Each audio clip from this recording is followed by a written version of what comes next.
What's good, everybody? This is your girl, Miss Info, Rough Riders Radio. We are outside at Digiwaxx in the penthouse for Meet the Producer Night, and we are sitting here with the legendary VINNY Idol. Yeah, if y'all don't know, I mean, come on now. So run it down, VINNY. Let's hear it. Oh man. Who?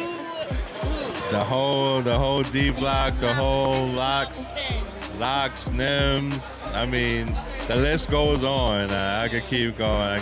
The list goes on. Red, Mev, G Unit. I mean, I could keep going. I mean, it's more. You know. I just like to work. That's it. So what makes a super producer? Because you are on that level. You are a super producer. You know you are. Okay, good. I mean, thank you. You know what I mean? I don't think I've got the super producer mode yet like that, but I'll take it. You know what I mean? I'll take it. But yeah, I'll take it.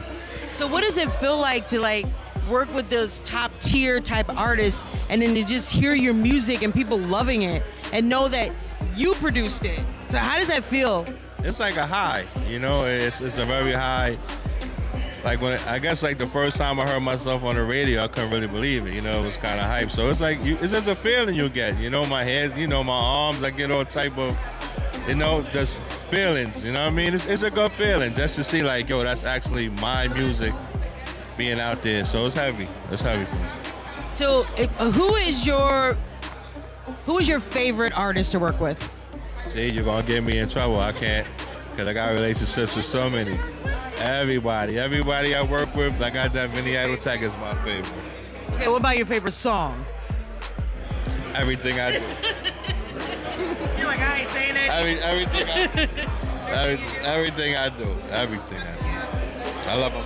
So how did you know that this was where you wanted to be in life? Well, I was kind of born into this music thing from a baby. So, you know, from church, I started playing drums, which I do, you know, still play.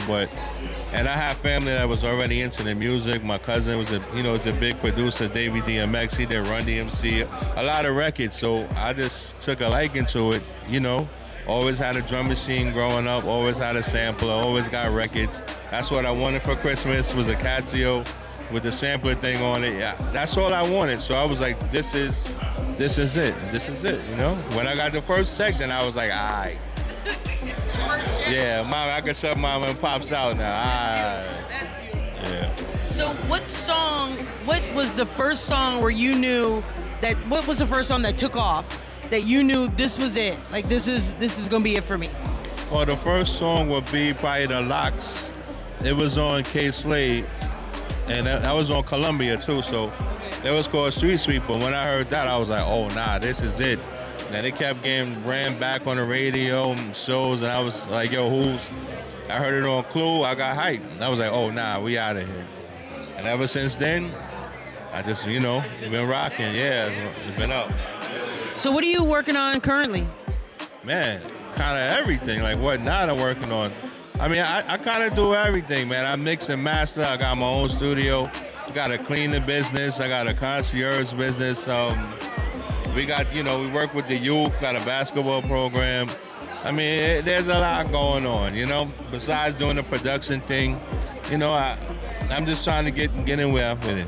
That's it, you know. Because I noticed a lot of you all are working with the youth, and I think that's so important for these kids to, because when we were in school, they had music. I remember I tried every instrument, can't play nothing. I was not musically inclined, but I tried because it was available to me in school. How important is that to have music, bring music back and to have those classes? Real important, man. You know, I'm in the talks kind of, I mean, it's early stages, but I want to do a music and arts center for the youth. You know what I'm saying? Non-profit, of course, you know what I mean? But that'll really make a difference and change, because there's a lot of talented youth out here, you know what I mean? That, you know, they just tapping into the other side because they don't got no choice and no outlets and no places to go.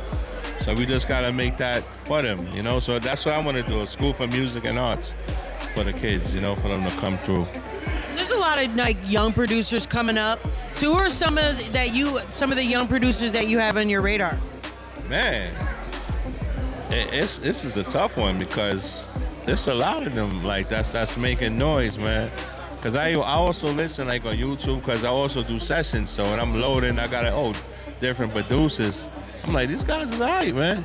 And then certain times you gotta reach out to them to get clearance. You find out they only 18, 19. You know what I'm saying? Yeah, kids. And they doing some knocking stuff on a little laptop. You know? They have the ear. They have the ear for it. But do you think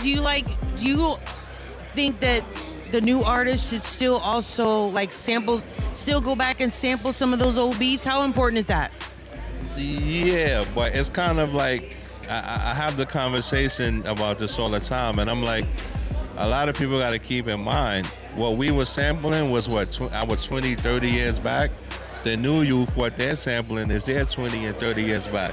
So they're not really gonna know about James Brown and this guy, Roy Ayers. They're not gonna know about these type of guys you had to sample. Now they just gonna know about Michael Jackson, Whitney Houston.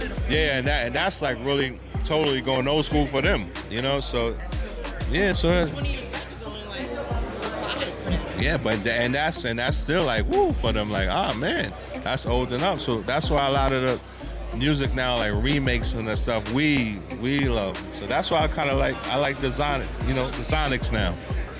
They tapping into the old school R&B, you know what I mean, all that stuff here. So Now, is you mostly hip hop or do you do R&B? Do you, pop, gospel, dance hall, drill.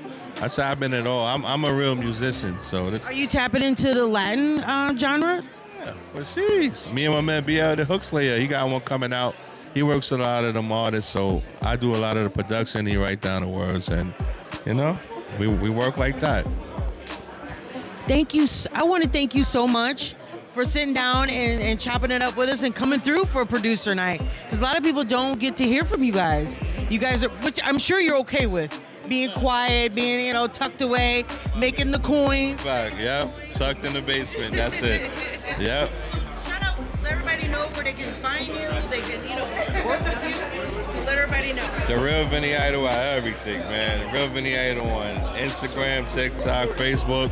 The Real Vinny Idol at gmail.com if you want to do business. That's where you can find me. Simple and plain. All right, y'all better recognize this is the greatness sitting here. This is your girl, Miss Info. We're sitting here with Vinny Idol. Y'all better recognize the real. All right? Make sure you keep it locked. The Rough Riders Radio. Thank you so much.